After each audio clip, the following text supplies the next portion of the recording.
এই সপ্তাহের বিষয়বস্তু শেষ করার সময় আমি আপনার জন্য একটি চূড়ান্ত চিন্তা রেখে যাচ্ছি। এটা বোঝা খুবই গুরুত্বপূর্ণ যে আপনি আজ যা করবেন তা নির্ধারণ করবে আগামীকাল আপনার কেমন লাগবে।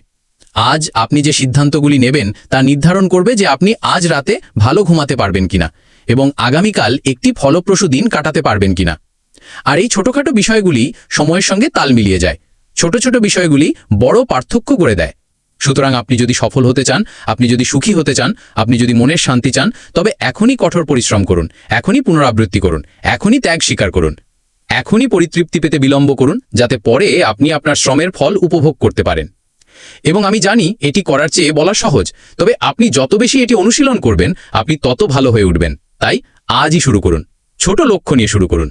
নিজের জন্য ছোট লক্ষ্য নির্ধারণ করুন এবং পিছনের দিকে কাজ করুন। সেই ছোট লক্ষ্যগুলি অর্জনের জন্য আপনাকে আজ কি করতে হবে তা খুঁজে বের করুন এবং তারপর তা করুন। এবং যখন আপনি আপনার করণীয় তালিকা পরীক্ষা করতে শুরু করবেন এবং আপনি যে অগ্রগতি করছেন তা দেখতে শুরু করবেন, তখন আপনি নিজের মধ্যে সফলতা এবং গর্বের অনুভূতি অনুভব করবেন। আর সেই অনুভূতি, আমার বন্ধুরা, একেবারেই অমূল্য।